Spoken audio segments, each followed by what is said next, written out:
Histórias de Vida de hoje, vamos conhecer a trajetória da jovem Thaís Cristina, que ficou deficiente visual aos 20 anos e encarou um desafio impressionante. Ela percorreu mais de 300 quilômetros de bicicleta pelo chamado Caminho da Fé, até Aparecida. Mas antes de contarmos essa trajetória, nós vamos ouvir a parte da Luísa Helena, que é a mãe da Thaís, e vai contar um pouco sobre a infância dela, né? Luísa, muito obrigada por nos receber e seja bem-vinda ao Histórias de Vida. Eu que agradeço aí a presença de vocês. A Tatá, como ela é conhecida, né? Era a Thaís Cristina e virou Tatá.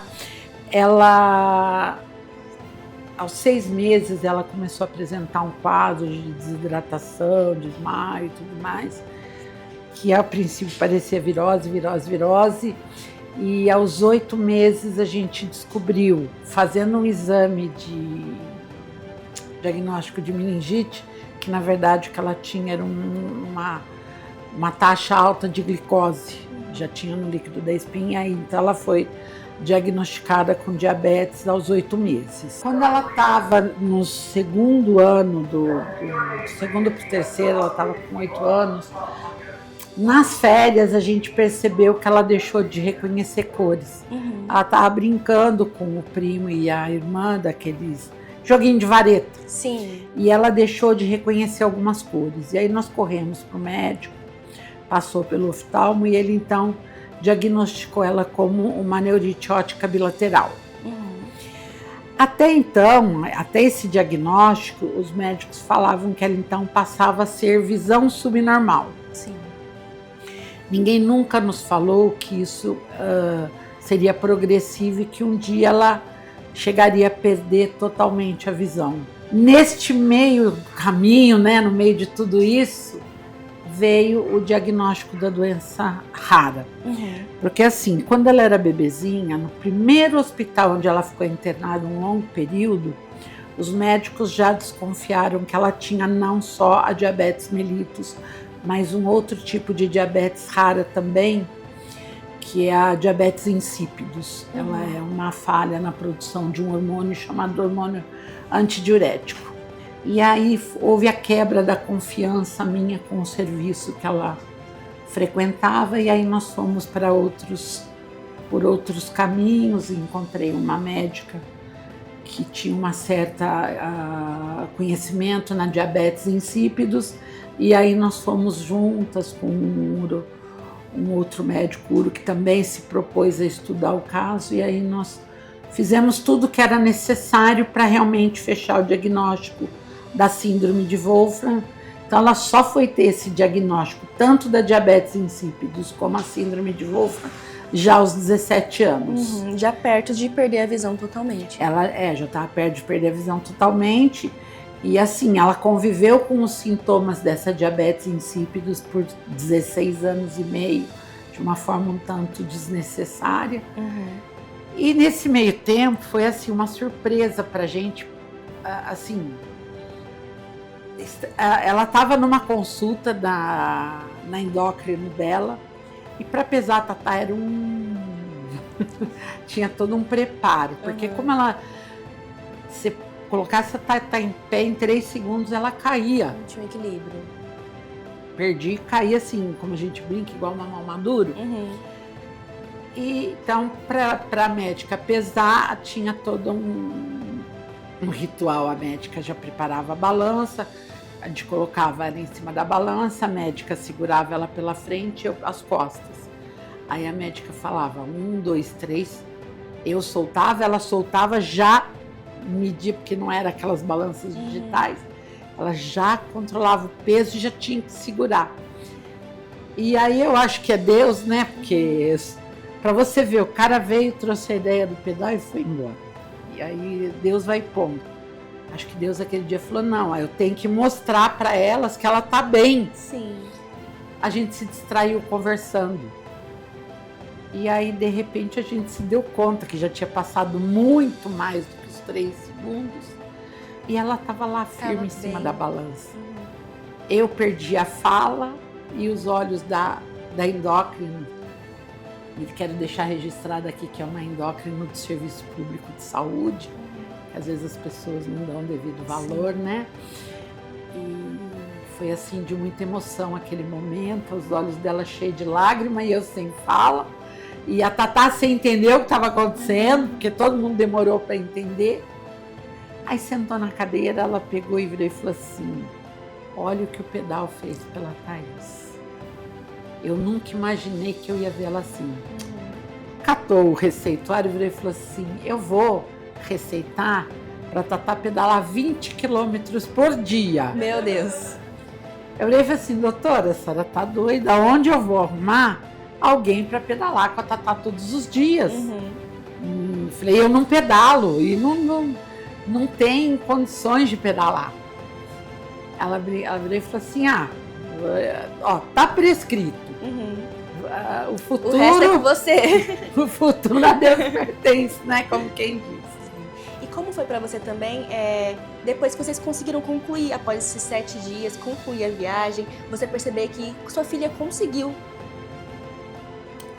Olha, eu sou uma pessoa que confia muito na Tatá. Quando ela inventou de fazer economia na faculdade, todo mundo queria que ela fizesse aqueles cursos mais fáceis, foi uma briga e não, ela vai fazer porque eu sei que ela vai conseguir.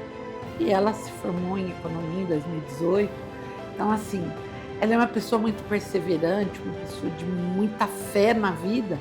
E, principalmente, ela tem uma confiança nela mesma que contagia. Então, assim, eu tinha certeza que ela ia conseguir. Mas o frio na barriga veio.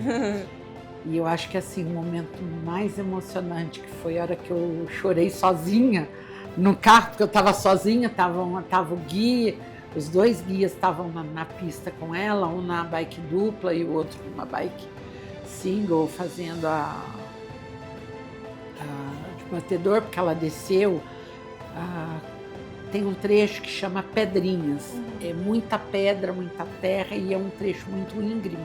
É o último trecho do Caminho da Fé, que é entre Campos do Jordão e Aparecida. Tinha chovido muito aquela semana, a gente já teve que desistir da Luminosa e acabamos tendo que desistir de descer a Pedrinhas, mas a outra opção também não era muito segura não, que era descer pela estrada da Serra da Mantiqueira ali, que liga a São José dos Campos, Pindamonhangaba, e nós passamos numa cidade que chama Poti até chegar em Aparecida. E é carro, caminhão, o tempo nublado, chuva. Mas quando eu estava em Pindamonhangaba, que eu olhei a gente estava passando por uma estradinha beirando uma linha férrea, que eu vi a torre da Basílica de Aparecida, eu chorei muito. Foi assim, um momento muito emocionante, eu não tinha ninguém para abraçar, eu queria abraçar o mundo, eu queria beijar o mundo, e estava sozinha dentro do carro. E eles já estavam bem mais para frente. E foi assim um momento mais emocionante. E eu acho muito bonito o carinho que ela tem com os guias e que os guias têm com ela. Eu falo assim que é Deus mesmo, sabe? Que colocou o Tony, depois colocou o Anderson. Colocou o Anderson no momento que o Tony ia ter que passar por uma cirurgia. Então eu falo assim, que Deus sempre esteve na vida da Thaís, por diversas vezes, em vários momentos.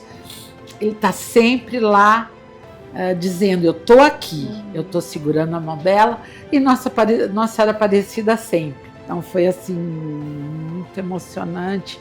Eu não sei se a maior emocionada com esse caminho da fé sou eu ou ela. Eu acho que a emoção é minha, e a diversão foi dela. Sim. E agora a gente também vai ouvir um pouquinho da história, dessa história toda, da boca da Thaís. Ela vai contar um pouquinho pra gente também.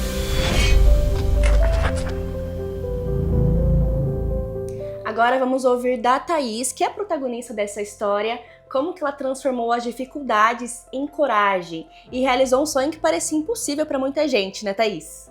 Sim. Como que foi para você fazer essa viagem, que foi um sonho que você maturou durante um tempo, né, e conseguiu realizar? Foi maravilhoso. Tivemos algumas dificuldades? Tivemos, mas foi maravilhoso. Assim, ter conseguido chegar lá em Aparecida pedalando foi, assim, uma realização de um sonho, um alcance, foi tudo muito bom, porque eu consegui chegar lá de fato pedalando, né? Sim. E passei bem todos os dias, embora uma dificuldadezinha ou outra, mas Deus sempre mostrando, estava ali, né? Estava ajudando. E conseguimos. Sim. E você, a sua mãe já contou um pouco sobre essa história, mas você sempre gostou de pedalar? Sempre foi um esporte que você gostou? Sim, sempre. A minha mãe conta até que eu, aos 2 anos de idade, olhei uma bicicletinha, uma imagem de uma bicicletinha e apontei e sorri, né? Uhum. Ali eu já sabia que a bicicleta ia ser boa para mim, né? Eu recuperei o equilíbrio através da bicicleta, né? Aprendi a pedalar aos 6, ganhei uma hora de 29 que eu pedi aos 9, aí aos 3 eu tive que aposentar por causa da perda visual, né? Uhum. E após diagnósticos negativos eu voltei a pedalar e me recuperei. Hoje eu tô com a perna super firme, forte, o que me permitiu realizar o Caminho da Fé. E no caso, você falou que enfrentou algumas dificuldades no caminho da fé, mas conseguiu realizar o percurso todo dentro de 7 dias. Para você, qual foi a sensação de concluir o caminho? Como que você se sentiu? Eu fiquei muito feliz, um pouco cansada, né? Mas a felicidade era maior e foi maravilhoso. E Thaís, você já realizou esse sonho, né, de fazer o caminho da fé, com dificuldades, mas conseguiu concluir. Queria que você falasse quais são os próximos sonhos, quais são os próximos pedais que você quer fazer por aí. A gente tem em mente, né? Tudo depende de patrocínio, primeiramente, né? Mas tem vontade de fazer Santiago de Compostela, Deserto de Atacama, pedal na Toscana, o litoral sul e litoral sudeste. São os próximos passos que você quer trilhar. Os próximos grandes pedais, né? E vai dar certo. Thaís, eu agradeço sua fala aqui conosco, tanto sua quanto da sua mãe, por compartilhar com a gente sua história, desde a infância até a superação, o sonho que você conseguiu realizar, de realizar esse caminho da fé. Mesmo em meio às dificuldades, vocês conseguiram concluir e tem novas metas aí pela frente, né? Pessoal, e esse foi o Histórias de Vida, espero que vocês tenham gostado e até o próximo programa.